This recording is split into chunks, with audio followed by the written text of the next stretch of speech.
Mambo ambayo ni muhimu yaliyotufanya tukutane kwa siku ya leo hapa kwa ajili ya kikao chetu cha kawaida, lakini ni muhimu. Moja ni kuwapongeza au kumpongeza Mheshimiwa Rais wa Jamhuri ya Muungano wa Tanzania na serikali yake kwa kusimamia na kudhibiti vitendo vya uvunjivu wa amani ulioandamana na maandamano ya tarehe 29 mwezi wa 10 2025 ambayo hayakuwa ya amani, badala ya maandamano ya amani yakawa ya uporaji wa mali za umma na kuharibu miundombinu, barabara na hospitali na kadhalika.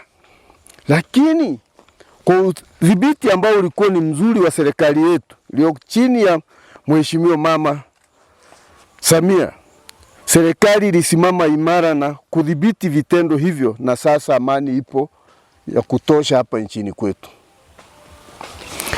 Pili, tunalo moja la kukemea mwenendo wa makamu mwenyekiti wa chama cha Chadema Taifa.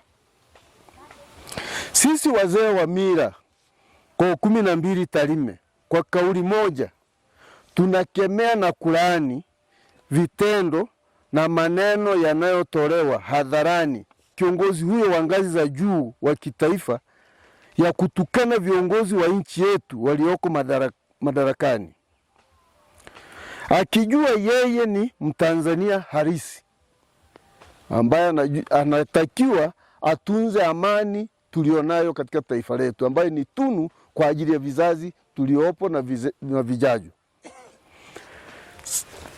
Lingine ambalo tunalo ni ombi kwa Mheshimiwa Rais wa Jamhuri ya Muungano wa Tanzania kupitia dhana ya maridhiano ambayo muasisi wake ni yeye mwenyewe. Sisi wazee wa mila kwa 12 za Wakurya Tarime tunakuomba Mheshimiwa Rais wa Jamhuri ya Muungano wa Tanzania, ikikupendeza, kupitia dhana ya maridhiano umfikirie kijana wetu wa Kitanzania ndugu Tundu Lissu ambaye amekaa ndani kwa muda mrefu na huenda amejifunza na kubadili tabia yake ya kutotambua viongozi walioko madarakani, ili aweze kuwa huru na ajumuike na Watanzania wengine kwa ajili ya maendeleo ya taifa letu. Watu ambao wameleta machafuko, ambao wanatutaka kutusababishia mambo ambayo yanataka kutuvunjia amani, wakati sisi tulipata uhuru wetu bila kumwaga damu, wanafuata masuala ya nchi zingine. Sisi hilo tunalikemea kabisa. Vijana wetu waendelee kudumisha amani pamoja na Watanzania wote kwa ujumla, ili amani iweze kutawala, ndio tutapata maendeleo na tuendelee kudumisha amani kwa ujumla.